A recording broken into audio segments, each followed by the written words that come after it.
everybody, I'm Pia from Stitches and Scraps. Today I'm going to show you how to make a bobble stitch, which is also sometimes called a cluster stitch.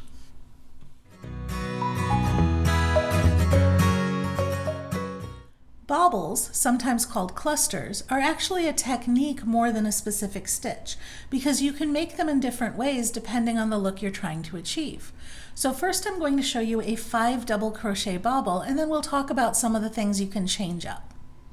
So in this stitch I'm going to work a 5 double crochet bobble, which means I'm going to work 5 double crochets, but only part of the way. So normally to finish this double crochet, I would yarn over and pull through one more time, right?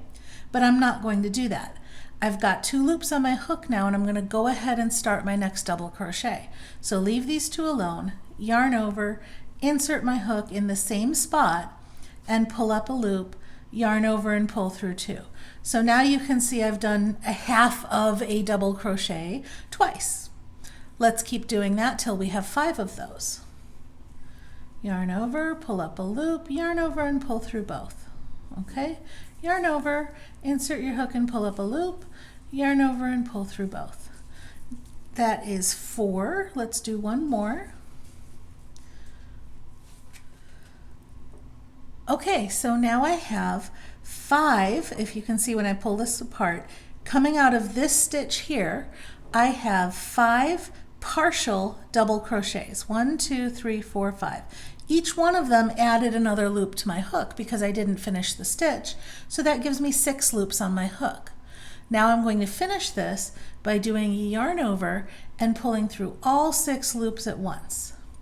Now bobbles are normally worked on the wrong side of the fabric because they tend to puff out better if you push them out to the back.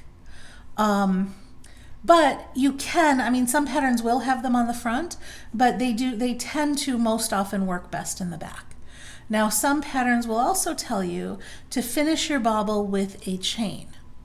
And I like to do that as well. I feel like it closes it off really well, and there you can see a nice puffy bobble on the other side. One thing to be careful of if you do that, this V shape here is actually the top of the bobble.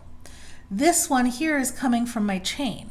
So when I work back, I have to decide either I'm going to work into this V here or I'm going to work into this chain here, but not both, never both, because otherwise you'll do an increase.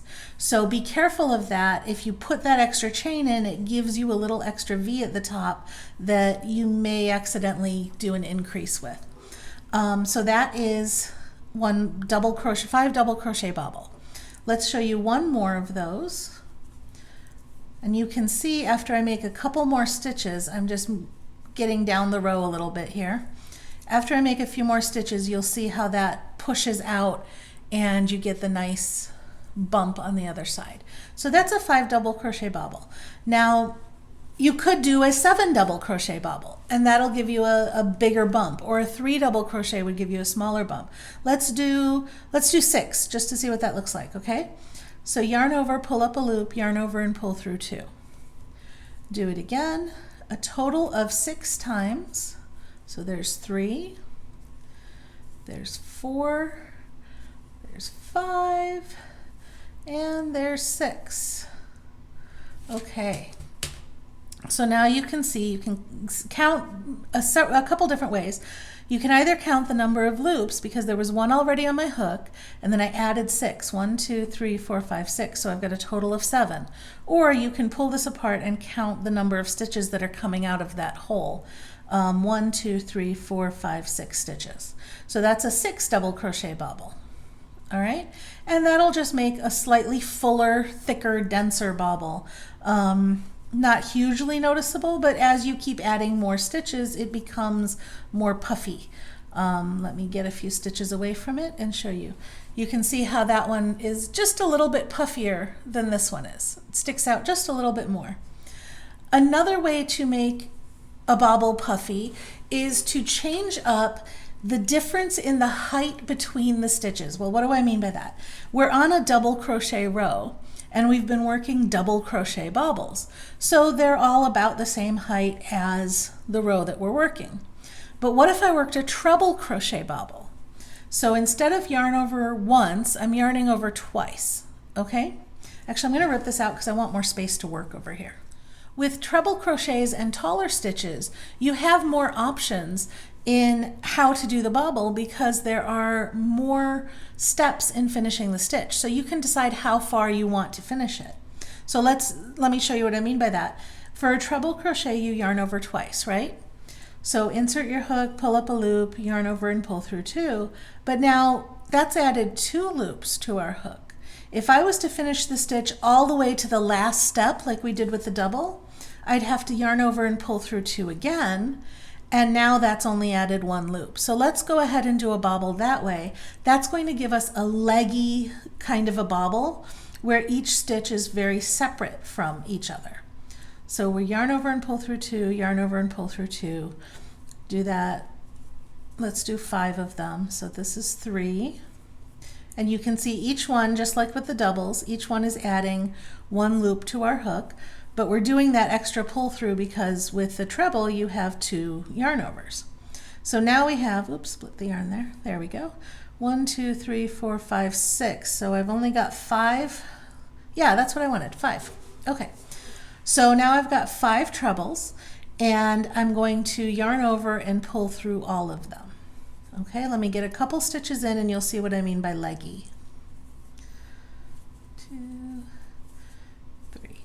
Okay, so first of all, because we use trebles, you can see how much bigger and puffier this bobble is because all of those tall stitches got smushed down to the double crochet level. You can get the same effect by working a row of single crochets with double crochet bobbles. If this bobble was squished down to a single crochet level, it would also be puffier. So by varying the difference between the height of your bobble and the height of the row that it's on, you can change how puffy it is. Now when I said this was leggy, what I mean by that is you can see each individual stitch of this bobble completely separate. They separate out completely almost right up until the top, right? Let's try a different way. What if we did our 2 yarn overs, but we only did 1 pull through? So now we've gone ahead and added 2 loops for that stitch to our hook. Let's do that 5 times and see how that looks different. Okay, there's 3, 4, 5. Now you can see that I added 2 loops to my hook for each stitch. So I have 5 stitches down here, which is why it's useful to count the posts. 1, 2, 3, 4, 5. I should have 11 loops up here. 2 loops for each of those 5 stitches and 1 that was on my hook already. 1, 2, 3, 4, 5, 6, 7, 8, 9, 10, 11 stitches. Okay, so I'm going to finish by yarning over and pulling through all 11, and then I'm going to do the next couple stitches just to give us just to make it finish so that we can have something to look at.